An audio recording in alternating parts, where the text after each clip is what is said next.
Hi, everybody. Welcome back to Ox Talks. It is Thursday, June 20th, 2024. Thanks for being here watching the show today.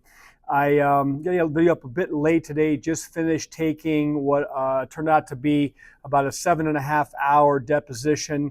I think I mentioned earlier this week about a real estate case I'm handling right now, real estate fraud case. So long day today, missed my workout, which was set to start about 45 minutes ago. So we'll have to work around that, maybe get a little bit of cardio in later on today before dinner.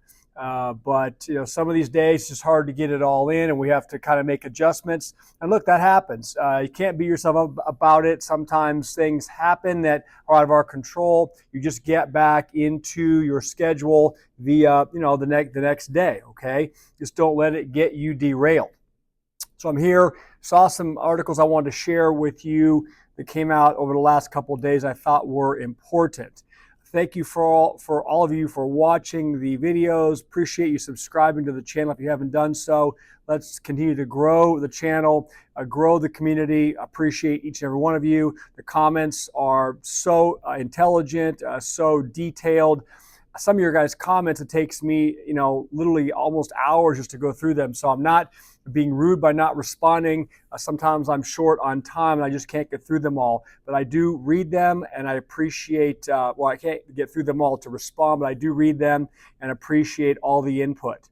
We're all learning from each other, and we're going to be going through this process, I should say collapse, as it unfolds. All of us, we're going to be experiencing the same thing, yes, in different ways. But we're all going to be having to deal with the same reality on the ground. Let's jump into some articles. This one is from Newsweek a couple of days ago, so it's a little late, but it's still appropriate, I think, and important.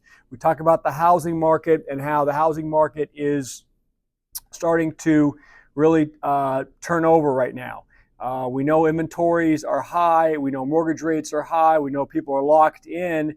And this is going to spell, I believe, a lot of defaults, as we progress. House prices slashed by 1 in 5 sellers nationwide. This says, according to Newsweek, it says the list prices last month are being dropped in an attempt by sellers to attract reluctant buyers. Some 19.2% of homes for sale in May nationwide had a price cut, according to the real estate brokerage, up from 13.2% compared to a year earlier, and just a few percentage points shy of the record share of 21.7% set in October of 2022. Sellers slashed prices because they had asked, well, we know this, sellers were asking, and still, in my opinion, are asking too much for their properties in the first place. According to Redfin, the typical home for sale in the U.S. in May spent 32 days on the market, an amount of time that would qualify that listing as a stale listing. It's the highest level for May, still within the spring home buying season since the start of the pandemic, going back into early 2020. The article says lower prices have failed to attract buyers, as shown by the latest home sales data. Home sales fell 1.7% between April and May on a seasonally adjusted basis, while they dropped an even steeper 2.9% compared to a year earlier.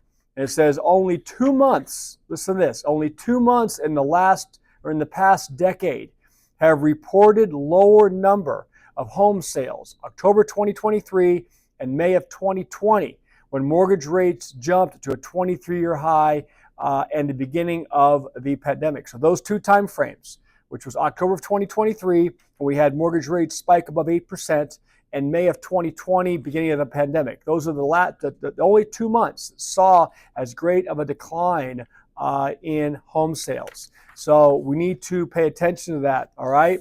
If you're a homeowner, and you have a good mortgage and you have a good equity position, why rush? Why make a rash decision and do something unless literally you're going to sell take that money off the table and downsize, okay? But now's not the time for my, excuse me, I've been speaking for 7 hours, sorry, asking questions. Now's not the time to be getting to taking risk. Go back and look at my video I did last weekend about my personal foreclosure. I took risk at a time in the market that I didn't understand the cycle had topped. Okay, we're there again. So if you are a buyer, again, not financial advice or legal advice, if you're a prospective buyer, time, I think, is on your side right now. There's no reason to make that rush decision because some realtor or some mortgage broker is telling you better jump in now, because inventory is going to keep tightening or whatever they're telling you, all right? Take your time on that decision. Next article from Zero Hedge came out this morning. U.S. housing starts, again, more housing data. U.S. housing starts and building permits plunge to COVID lockdown lows. So now we're talking about new home construction, all right? The story I just shared with you, house prices dropping and slashing 1 in 5 sellers slashing their prices has to do with existing home sales. This says, despite ugly consumer confidence and soaring mortgage rates, analysts expected a small rebound in housing starts and building permits in May after April's disappointing misses. They were wrong again, it says, as both starts and permits plunged month over month, 5.5% month over month, and 3.8% month over month, respectively. So housing starts dropped 5.5%, and permits dropped 3.8%. So less new construction being initiated, and less permits being pulled. Okay, both of those things are going in a negative direction. It says that was the third monthly drop in permits, more forward-looking in a row. Worse still, April housing starts were revised lower from plus 5.7% to plus 4.1%, making this this miss even worse, it says. Okay, this dragged the SARS, the seasonally adjusted annual rates, starts and permits to their lowest since the trough of the pandemic. All right, single family, 982,000, down 4.8% from 1,031,000, and the first sub-million print since October 2023. Multifamily starts 278,000, down 13.7% from 322,000, and the lowest since March. March is 245,000, which was the lowest print since the pandemic crash. So again, everything is going back now to pandemic crash or earlier, all right? And that is not a good sign. So home builder confidence, same thing. The builders are just, now look, it depends on the building level. I've got some developer friends and contractors who are building very, very expensive homes out here at the Madison Club and some of these places where all the celebrities are buying lots. And look, those things, that level, I'm hearing from my sources, they are still moving forward and they're still pretty strong. But in the median home price level, you're seeing this just literally fall off a cliff. It says finally I want to show you this chart. It says where the F is the Biden administration finding their construction and employment data, because it says as housing starts plummet, jobs seem to keep growing. And again, a picture's worth 1,000 words. I printed this in color to show it to you guys. The green line is new housing starts. The red line is housing completions. And the blue line is the employment, construction of residential buildings, all right? And look at what this chart shows, all right? So how in the heck do you have permits and starts plummeting like that, yet construction jobs are increasing? So again, the blue line being establishment cheerleading and data that's put out to keep all of the masses literally confused, literally believing that things are still great, all right? And we all know why that's being done at this point in time in this election year. The next story I want to share with you very briefly I had to pull up the definition of what it is. It's the Bloomberg U.S. Macroeconomic Surprise Index. And the definition of this is it says the sum of the difference between official economic results and forecasts. All right. And I want to show you again this chart because this is the Bloomberg U.S. Economic Surprise Index. Look where we're at, guys. Look where we're at. Is that focusing in the? I hope it is in the screen. All right. But we are down to lows of almost 2016.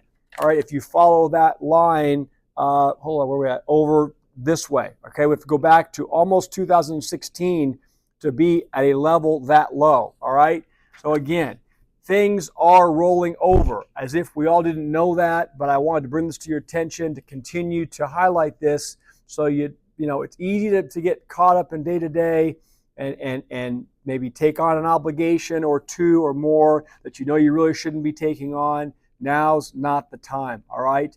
Just be patient, be frugal, save where you can, shore up your resources. I know a lot of you, I hear the stories, are just struggling to get by on a day-to-day basis. I understand that, and I hope that you just look one foot in front of the other. Keep moving forward, keep making progress. Set a plan if you have debt, and find a way just to chip away at that, to make some progress, every month if you possibly can. All right, and again, do the best that you possibly can. We'll get through this, but it's going to be, I think, a painful downturn. The last article I want to share with you is totally unrelated to real estate, totally unrelated, I guess, to the economy, but has to do with chocolate. You've been hearing about how the shortage of cocoa beans and how the price of cocoa beans has been inflating. This just came out at 5 p.m., which is 20 minutes ago on Zero Hedge, so I thought I'd share it with you, chocolate lovers. From Zero Hedge says, Kit Kat maker warns cocoaflation will send chocolate bar prices higher for consumers. And it says, Mark Davies, managing director at Nestle Confectionery UK and Ireland, has issued a stark warning to chocolate lovers. While secured and hedged supplies of cocoa beans have kept Kit Kat bar prices relatively low amid the cocoa price storm. It says the full impact is about to be felt as candy bar prices will be hiked. All right, demand appears to be resilient at the moment, but as prices go up, we would expect to see dampening demand, according to Davies. This New York plant produces more than 200,000 Kit Kat bars every hour. Not every day, but every hour. And it says cocoa futures in New York have once again crossed the 10,000 a ton mark, a clear indication of the persistent fears of dwindling global bean supplies. The situation in West Africa, the location of the world's top cocoa farms, continues to deteriorate. I bring that to your attention because, like we talk about with anything else, preparing, right? Have extra food and water on hand. If it becomes scarce, you won't be able to get it. In the case of water, guess what? You'll die. In the case of food, same thing. Maybe not so much in the case of Kit Kat bars or chocolate. However, if you're a chocolate lover and whatever, maybe that is your thing. Again, you want to think about going out and maybe stocking up on some of that stuff. Do I recommend it? No, it's not healthy for you. It's a lot of calories and sugar. That kind of stuff is just a hotbed for creating diabetes and all sorts of health problems. I will tell you this: I'm not a doctor, but several people that I've known that have had bypass surgeries and clogged arteries. They ate major amounts of candy, sugar, chocolate, hard candy, things like that. Not steak, not alcohol. All the things you hear are also contribute to that, but candy. So keep that in mind, all right? Almost 15 minutes today. I'm not going to get my workout in today. I missed the workout, so I thought I would just jump on here and do a short, relatively short show for all of you. Let's keep a watch on what's going on. I really was impressed today. Gold and silver took a nice jump. Gold is, I think tonight's about 23.60 a troy ounce. Silver is back up almost near $31 an ounce. So the metals are showing some resiliency. And is it people finally waking up, or I don't know. Let's keep a watch on it. If you don't hold gold and silver in the hard form, the real asset form, consider it as part of a balanced, say portfolio, okay, but also as a liquid asset that is tangible, something that cannot be erased from a computer screen or taken off of a digital wallet or anything like that. Yes, it's subject to theft and things like that. You have to be very careful how you store it, where you secure it, how you do that. But it is something that you might want to look into. Thanks, guys, again for being here. I might get a show up tomorrow. I have another deposition I'm starting to prepare for. It's going to be going next Tuesday. It's probably going to be as long, if not longer, than this deposition. So it'll be sporadic over the next few days. Bear with me. I do like coming on here and talking with you and doing these videos. So I'm not going anywhere, just trying to balance all of the constraints on time. I'll have a wonderful evening. Talk to you soon. Bye.